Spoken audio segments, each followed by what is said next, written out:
May 1943. A United States Army airbase in New Mexico is on fire.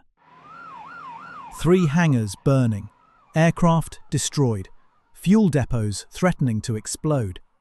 Military personnel scrambling to contain the damage. This wasn't a Japanese attack. This wasn't sabotage. This wasn't an accident.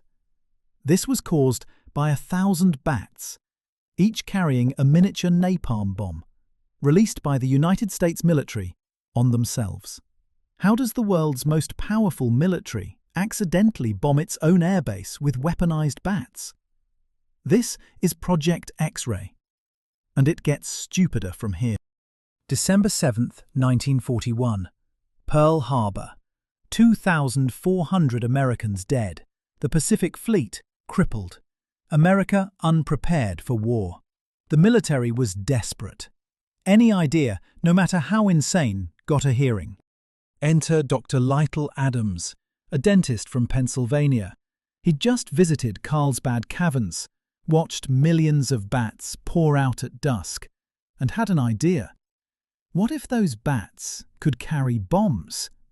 Millions of bats, each with a tiny incendiary device, released over Tokyo. They'd roost in wooden buildings, then, on a timer, ignite. Thousands of simultaneous fires. Most people would call this insane. President Roosevelt called it not a nut and funded it.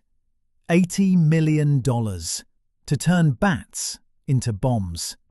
Step 1. Catch millions of bats. The military sent teams into caves, armed with nets, crates and ice. Ice! They'd freeze the bats into hibernation, then grab them. In practice, imagine grabbing millions of angry, bitey, flying rodents in a dark cave. One report, the bats made their feelings known through excessive biting and defecation. Step 2. Design the bomb. 1 ounce, filled with napalm, timer activated, small enough for a bat to carry. It works perfectly. Ignited wood in seconds, burned for 8 minutes. Step 3. Train the bats. This is where it fell apart. Bats don't take commands, don't respond to rewards, don't care about your war. Test bats flew back to their caves hundreds of miles away, still wearing bombs. Others roosted in random water towers. One nested in a researcher's attic. The bats did not cooperate. May 1943. The big test. 1,000 bats. Live bombs. Released near mock Japanese buildings. The bats scattered. Most headed toward the test structures. Several hundred flew toward the real airbase.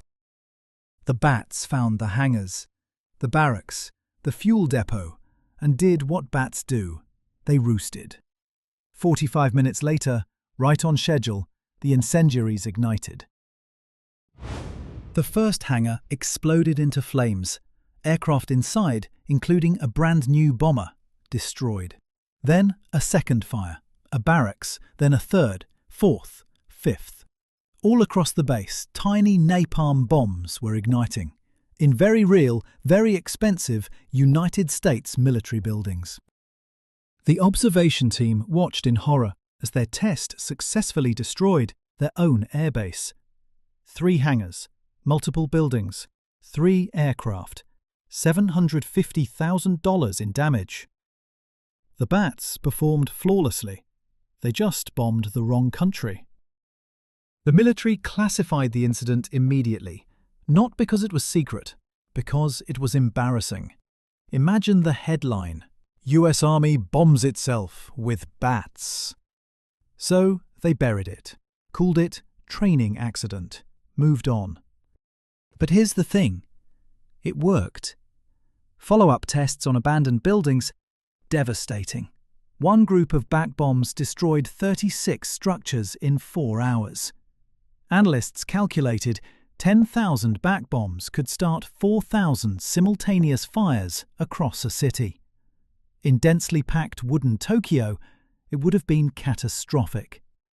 The concept was sound. The execution was just poorly targeted. Then August 1943 happened. The Manhattan Project. Military planners compared bat bombs versus atomic bombs. One atomic bomb could destroy an entire city, guaranteed, no bats required. Project X-Ray was cancelled in March 1944. Not because it failed, because someone invented something worse. Japan never knew. They prepared for conventional bombing, built fire breaks, organized firefighting, but weaponized bats? They never saw that coming. Imagine thousands of bats scattering across Tokyo at dawn, roosting everywhere. Then simultaneous fires, no bombers overhead, no warning, no explanation, just fire everywhere. The psychological impact would have been devastating. Paranoia, panic, accusations of saboteurs. Some might have believed it was divine punishment, and they would have been right to be terrified. The technology didn't disappear. The miniature incendiaries, the timers, the dispersal methods, all of it fed into conventional firebombing. The raids of 1945 that destroyed dozens of Japanese cities, they used refined versions of technology first tested on bats. Dr. Adams's idea did contribute to the war, just without the bats. Today, DARPA still funds insane projects. Insect cyborgs with cameras, dolphins detecting mines, bacteria that eat oil. We haven't learned, we just have better technology. Dr. Adams died in 1984, still believing bat bombs could have worked. He argued they'd be more humane than atomic bombs, fewer casualties, more targeted. He might have been right. We'll never know. What we do know, on a spring morning in 1943, 1,000 bats successfully attacked a United States Army airbase. The bats performed perfectly, roosted exactly right. Fires spread rapidly. They just bombed the wrong guys. $80 million. 2 years. Millions of bats. One dentist's insane idea. 0 enemy casualties. One American airbase significantly damaged. Project X-Ray proved bat bombs could work.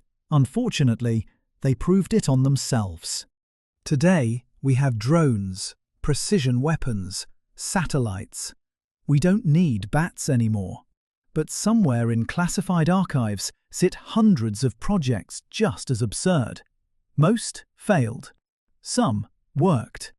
And one bombed itself.